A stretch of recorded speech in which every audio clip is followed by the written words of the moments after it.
Okay. Hi, everybody. I'm Sarah Shuey. I am the founder of Happily, which is the largest network of live and virtual event specialists in the country.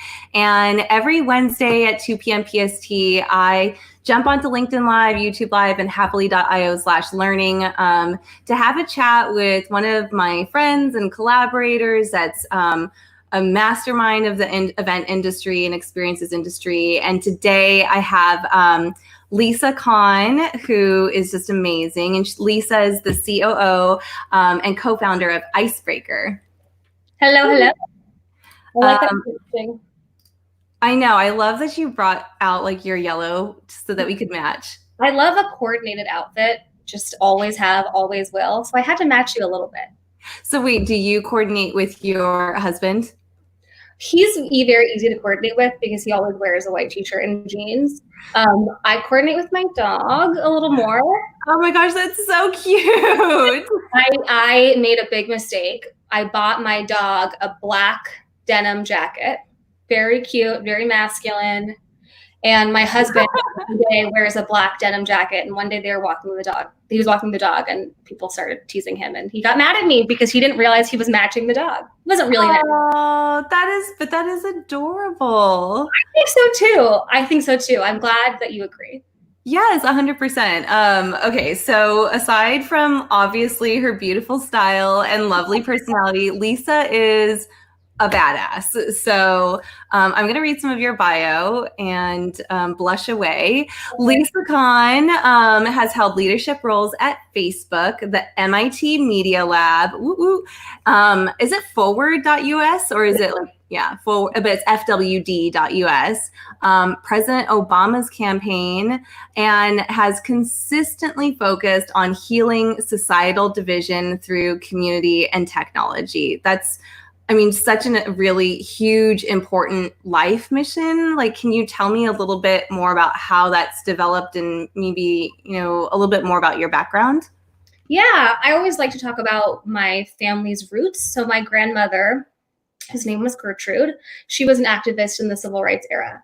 And I think a lot of people don't talk about their grandmothers in that way, but when I was growing up, she would tell me these incredible stories of what powerless people can do when they come together to make change. So she was Jewish. She was not very wealthy. She was not particularly educated. And she was living in the South at a time when those things made you very powerless. And yet she saw social injustice bubbling around her. And she decided to organize her community and engage people.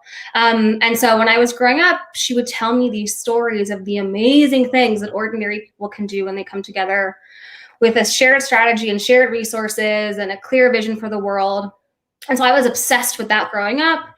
I really didn't think about politics as the vehicle for change making because when I was growing up, politics wasn't that interesting, or at least I didn't think it was. So I did a lot of service work, a lot of community building work in my hometown. And then in 2007, as the story goes, I saw President Obama in Washington Square Park giving a speech, and everything he said just totally inspired me and reminded me so much of my grandmother, who had passed at that point, maybe 7 or 8 years prior.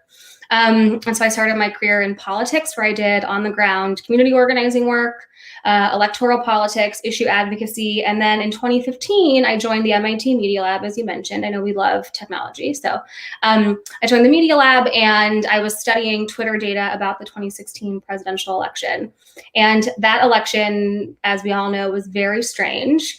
Originally, the vision for the work I was doing was to elevate the issues that the public cares about as expressed on social media and have a more elevated news coverage, making election coverage less like sports coverage and much more about the issues that matter. But 2016 was very much not an election about issues at all. It was much more about polarization, extremism, and honestly, the downside of community, the ways in which community, when people come together, you can do so in opposition to some other group. When there's no common ground and there's no bridge between these communities, there's really, really terrible consequences. So I became very obsessed with building healthy communities to accomplish positive change in a way that humanizes people instead of tears us apart. And that was what I was working on at Facebook, where I learned so much about product design and the ways in which the design of a technology space can incentivize and disincentivize certain behaviors.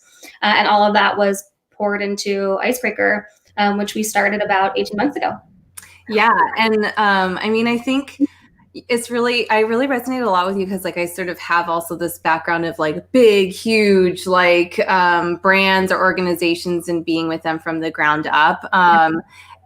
But then also going from having all this system and infrastructure and taking that leap of faith like on yourself and starting your own business, right? And especially as a woman, right? In the technology space, we're kind of rare. And like what what actually, like, how did Icebreaker start? Like what made you like really really motivated you to take that job? So in 2013 and 2014, I was the organizing director of this group called Forward US. We were working on immigration reform, and it was sort of a technology organization. It was started by Mark Zuckerberg and lots of other tech people you've heard of. And our goal was to organize the tech community, be a voice in politics. So at the time, we were the very first customer of my now co-founder's company. It's called Hustle. It's like the big peer-to-peer texting platform that is really used in campaigns. And he found Forward, and we kind of incubated it and tested it with my organizing team. And so Perry, honestly, who's my co-founder, he's this really rare, special, like born to be an entrepreneur, just has big ideas, makes things happen, super confident. I like to describe him as like a salesperson of ideas. Like he's just amazing at taking kind of crazy things and convincing people to join him. So I always honestly had in the back of my head, if I ever was to do this, to start a company, which I always sort of wanted to do, but I think I was afraid to admit. And there's all this sort of internalized sexism that like ambitious women are not likable or something. I don't know. But I always kind of imagined that I would, Perry ever wanted to start something else, like I would really pay attention to that. And so in the fall of 2018, I've been at Facebook for almost 2 years, I learned a lot about design and product development and sort of the intersection between that and community. And he and our third co-founder, Alexander, had been tinkering around with this idea, which was the very beginning really of Icebreaker. And he invited me to test this thing that was like not anything really. But I saw it, and it had all of the principles and values of that I had learned throughout my career, and I just had to be involved in it. And this was, before it had a name or was really anything. I'm gonna put headphones in, I think. And so decided to, take the leap and do it. That's yeah, I mean that's really cool. And like so what year did Icebreaker start? I think I missed that. 2018. Which feels like forever ago, doesn't it? Well, yeah. Well, one, like in startup land, like that's a long time because you're just like iterating and moving products so fast. But then also like adding quarantine on top of it, and it was a lifetime ago, right? I know quarantine has felt like forever. Yeah. Yeah. So it was like early November 2018 was when I left Facebook and we started the thing for real. So it's been about 1.5 years. Yeah, and I saw Icebreaker about 1 year ago, and actually heard about it through our community manager, because we were sponsoring and helping to produce CMX Summit, and she was like, "There is this thing, Icebreaker, that is just amazing. I think this is like the secret to bringing our community together." And I was like, "Really?" Because I've like been waiting, right, for something, especially with Happily, like we're all working underneath like the same team and the same brand, but we work remotely in our homes, and like, we just sort of show up. Sometimes like we have like so many people like on staff that on site, we don't even know who's with Happily and who's not, right? And so when I was like, let me see this thing. And then when I saw it, I was like, oh, wow, this is like a real game changer. And maybe like, I think, can you show us a little bit about? Yeah, sure. Okay, let's do that. Cause I think that's the way. The first thing that I want to say is this: Icebreaker is very experiential. And so I'm going to show it to everyone watching right now. But please know that there is always, no matter how hard we try, this huge gap between hearing about it, even sort of seeing it, and the magic that you experience when you actually do an Icebreaker. So I want to encourage everyone who's listening to go to our site, create your first event, host one. We host demos regularly. So I would love to show you around, let you experience Icebreaker for yourself. But let's start. with just a little product tour. So I'm going to take my headphones out for this because I want to play you some music.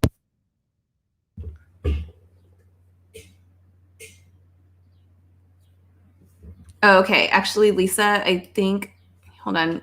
I can't unmute you, so you have to unmute. Okay, can you hear me now? Yeah, totally.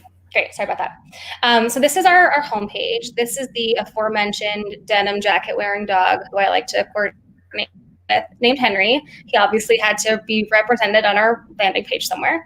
And so to create an event, you just hit this button, create event, or host your first event.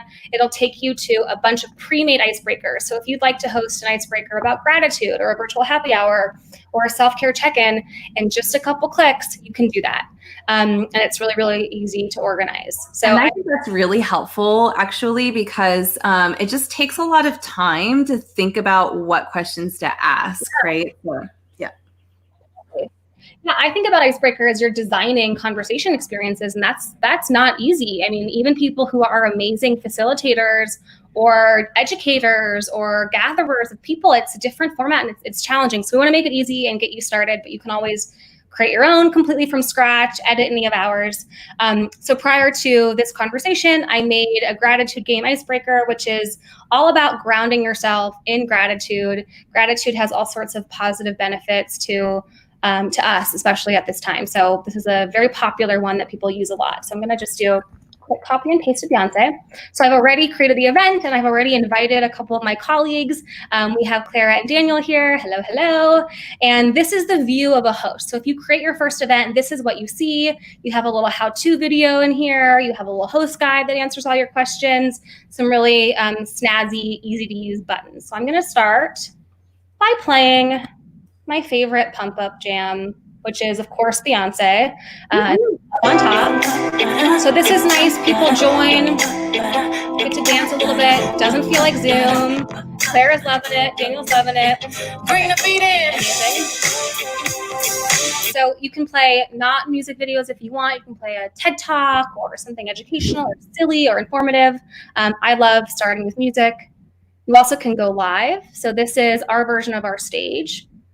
Hello, hello, you can address the group and you can actually have up to 8 people live at a time. So if you want to have a small panel discussion or a small sync or something like that, you can have a larger group on stage addressing the audience. One thing that is really intentional as a design choice for us is that every part of Icebreaker feels participatory. And so we've chosen to design the video to only take up a portion of the screen and for the chat to be the remainder of the screen. That allows for you as an organizer to ask questions of the audience, for the audience to ask you questions, to really make it feel engaging and participatory. No webinars here where people stop listening and stop paying attention. Okay, on the left-hand side is the real heart of the Icebreaker experience, which are one-on-one conversation games. So I'm gonna start a conversation game, and when I do, everyone in the room, which is just 3 people, but imagine there's 100, gets broken out into one-on-one conversations. At that point, your video turns on, which you'll see, and there's gonna be a deck of cards that you've pre-populated that will guide the conversation. So I'm gonna stop. I'm gonna hit that lovely play button. Let's see if anyone goes in. Perfect. I'm going in. I can just make sure I look okay, fix my bow. And I don't know who my partner is going to be, and that's part of the fun magic. This is fun. Right. It's going to be that is actually, like you were saying before, like the experience is like all of a sudden magically some human, and also like these are usually done in curated communities, right? So 100%. some person that that someone or you already trust has connected you to brings you two together. Oh, look at that. So this is Clara, and Clara and I have this deck of cards that are all about gratitude that we can work our way through. And what's nice is that we remember who you've matched with across every icebreaker you've ever done, and we always optimize for you to get a new partner. You can also assign a group A and a group B and help them match across each other. So you kind of work through these cards. Clara and I feel closer and more bonded. We realize these things we have in common that we didn't realize before, and then it fades to black, which is a subtle way of telling you it's time to wrap it up. And then in the moment and the experience of that, like when it goes into face black, it's like so cute because it like fades to black and you're like, goodbye, friend. It's sort of like old school internet sideburns. Yeah, it's playful. It's playful. So everyone comes back. You debrief as a group. You can play a different video, go live again. Then you have another round that builds, and so on until you've had as many conversations as people want to stick around for. So that's the thing. It's an awesome thing. And yeah, it really, I mean, like truly, like you have to like go through it and experience it, because I'm sure you see it and you're like, wow, that's really cool. But actually going through and doing it is a whole nother thing, because it's just what I love is you just are really facilitating such interesting, delightful conversations. And it actually brings this serendipity, which is kind of like the theme of today, just like serendipity to an online experience that like feels a lot like just sort of bumping to somebody in the halls at an in-person event. Totally. The feeling is the same, although the mechanics are totally different. But because that feeling is there, these are, I think a lot of people, you know, that are producing these virtual events right now are trying to find that human element. And I think that actually sometimes people aren't thinking, like they're too focused on like the feature and it doing the same thing that it does in person, but online. Yes, I hate that. Yes. And it's actually just totally different. So, but I was wondering if you could just share maybe a fun, like maybe your greatest story of like a serendipitous meeting that you've had with a stranger, whether that's on or offline. I mean, I definitely have some online. Okay, I have an offline one that's kind of insane that I want to tell you. So Okay. it involves a conference, and it involves Barack Obama. One of my favorite things, I should say. Barack Obama is the one. And so were you at the Obama Summit in 2017, the first one? No. So it was this amazing gathering, like Pete Buttigieg was there. All these amazing people were there. You walk the hallway and you're like, oh, I know you from TV. I have your biography at my bookshelf. Like, this is crazy. And so I went there in 2017. It was in Chicago. It was wonderful. And I decided to go to a panel discussion and sort of sit in the back so I could sneak out easily. And I think the topic was about Facebook, like critical of Facebook or something. But I wanted to kind of be there and listen. So I sat on some, poofy thing in the back. And I was just sort of watching, minding my own business. In walks President Barack Obama, sits right in front of me. Literally, I'm sitting here and there's a little bit of cushion in front of me. He sits right in front of me. And I worked with this man for a lot of years.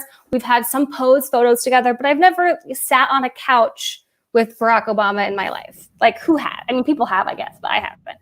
And it was an insane moment that I had to capture. Like, I had to have someone take a picture of this, or else I would convince myself it never happened.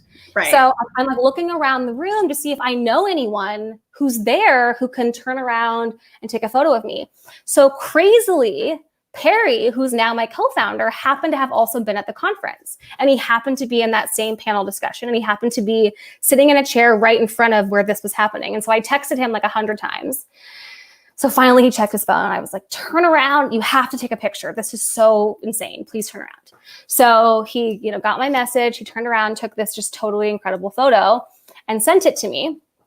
Barack Obama leaves. Everyone's freaking out. It was really cool. And I look at this photo, and the photo is me, Barack Obama, and this guy who I don't know, who's just very clearly in this photo with me.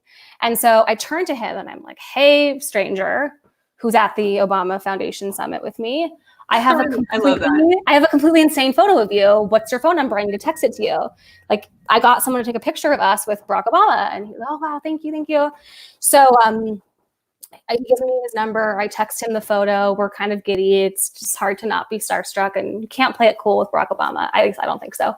And so this person who's in the photo with me and I start talking, and turns out he's Derek Black, who is a very famous anti-racist activist who actually grew up as a white nationalist. His godfather is David Duke. His father started and runs still to this day Stormfront. He very famously went to college, renounced white supremacy, white nationalism, left the movement very publicly, hid for a few years in grad school, saw a rise in white nationalism in the US, and became a very vocal anti-racist activist. And I had been working at Facebook for a few months at that point. This is exactly what I was working on. I had read about this person. There was just no way I ever would have cold emailed this guy. And now we had this insane story, this insane bond. And I was able to invite him to Facebook, learn from him, partner with him. He's still a really good friend. I invited him to my wedding. And it all happened because of this weird, bizarre, serendipitous conference experience. That I think is my best story. That is a fantastic story. Thank you.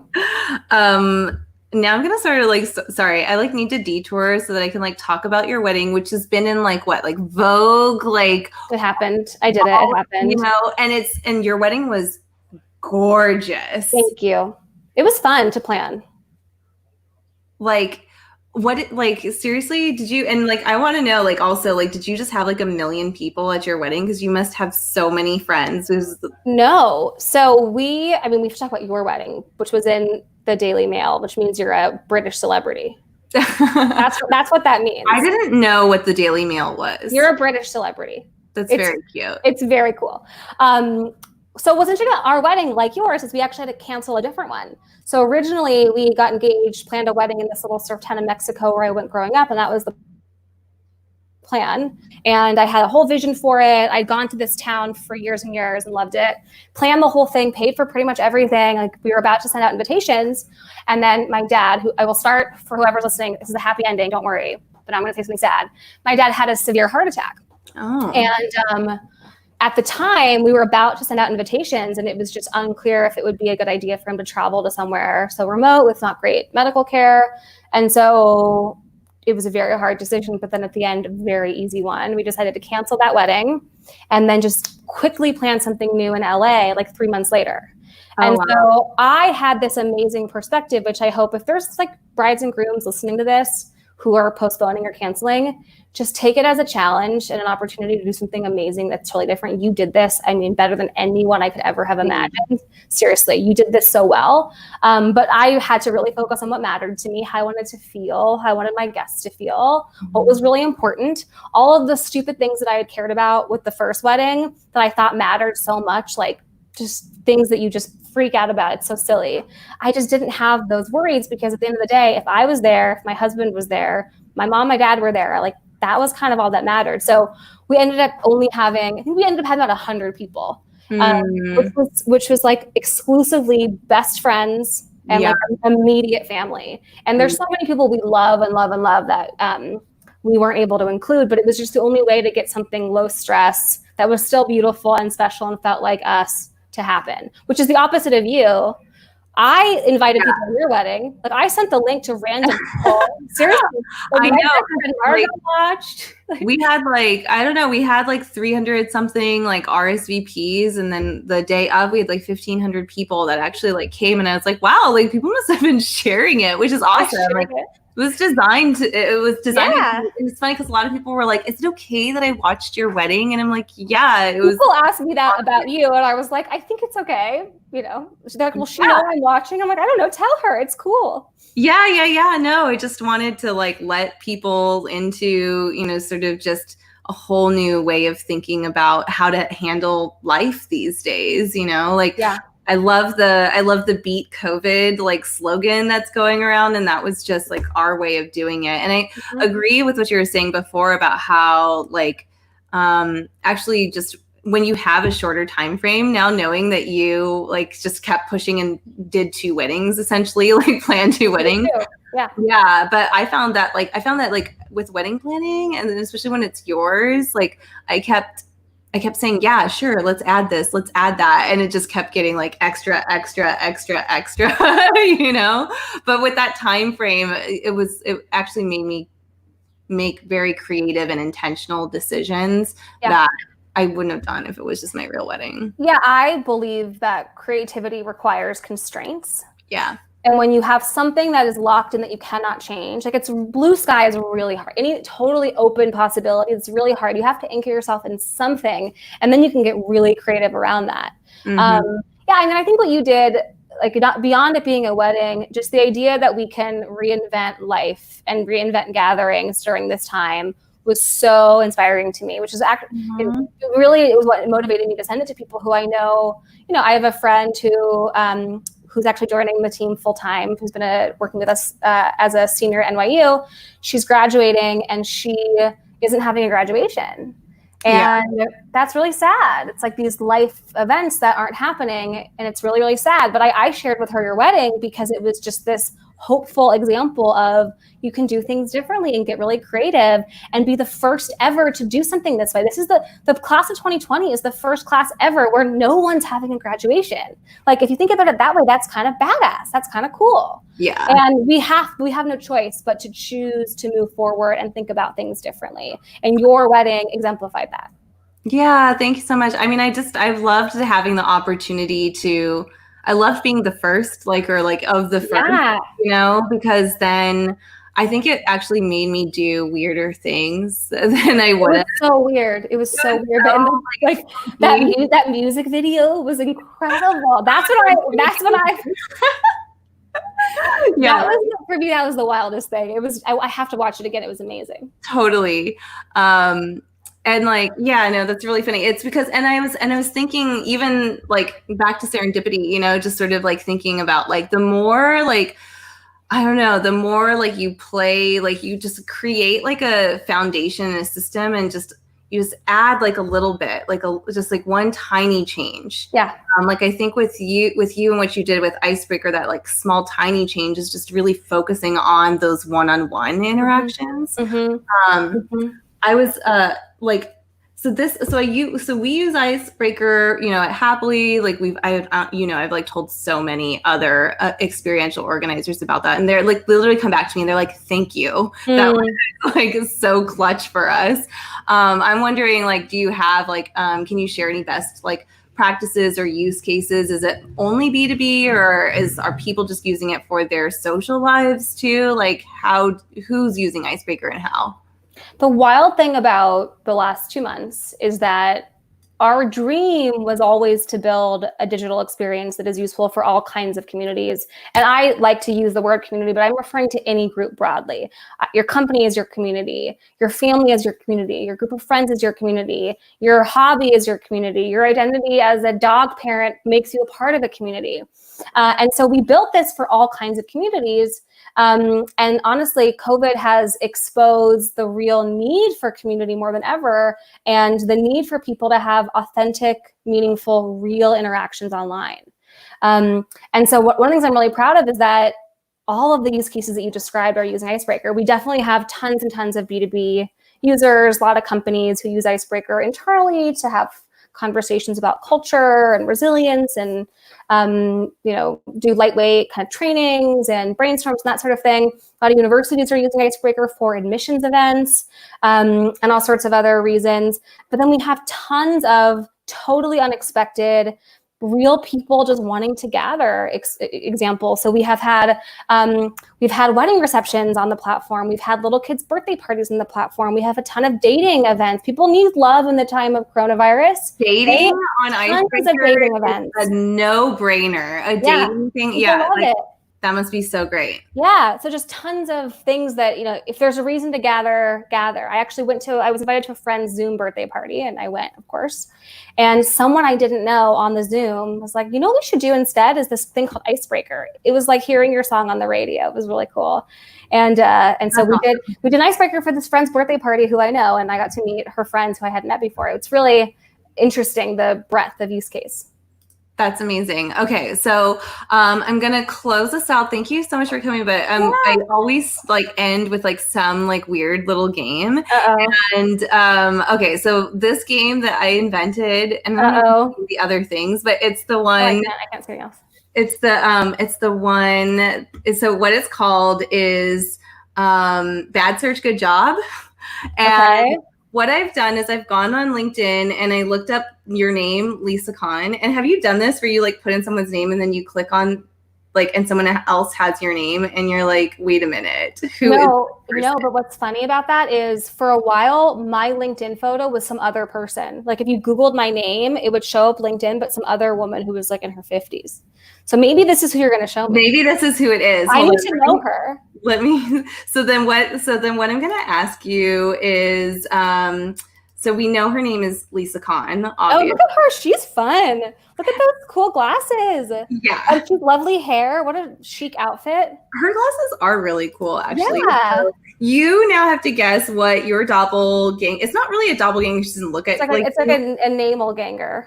Namelganger. Where does she live? Okay. What does she do for her job? Okay. And I think just because of the icebreaker thing, I would want to know, like, what is a question that you would want to ask her to break the ice? I mean, I love her. I think she's amazing. I think that she is a very successful executive coach and recruiter. Nice. And I think she's awesome at it. I think she lives, born and raised in Minneapolis, which is another place that she loves. And I want to ask her, what are 3 things that she's grateful for right now? Oh, that's really great. Okay, so That's the truth. I think that your guesses were like super solid. However, Lisa Conn is an attorney with Goldberg Segala. Good for her. Go, Lisa. I know, totally. She's from Pasadena, but maybe she's from Minneapolis. Let's like look. I get that vibe. I mean, I think Minneapolis people are creative. Like I noticed there's a lot of very artistic people from Minneapolis. They're so like nice. Her eyes. They're so nice. Our officiant from Minneapolis. Oh, really? Yeah. And I love that you would ask her about like 3 things you're grateful for. I love her. She's great. It's so weird to see your name next to someone else's photo. It's so right. Strange. Yeah. What a great game. I love that.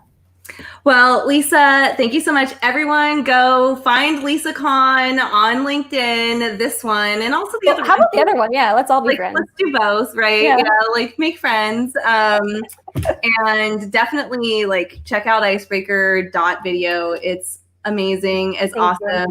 Come to a happily hour of ours. We'll be using Icebreaker at that and experience it. And Lisa, thank you. Thank you for having me. Yeah, but just hug you one day. Where is he? I will. Don't you worry. Like brings me so much joy. I know. Isn't he the best? Same. All right. Bye. Okay, so thank you everybody for joining us for that chat that we had with Lisa at Icebreaker. Hopefully you had a lot of fun with it. I could literally talk to Lisa for hours, so sorry it was only a half hour this time, but next week, let's see. Next week, we're going to have also another really great conversation with about podcasts with Mike McAllen. So, if you are interested in like creating your own podcast, or maybe you're an event producer and you're trying to build a podcast for one of your clients, Mike is the man to talk to you about that. So, we're going to be digging into that. And with that, I shall leave you. I hope you have a really beautiful and happy day. Bye-bye.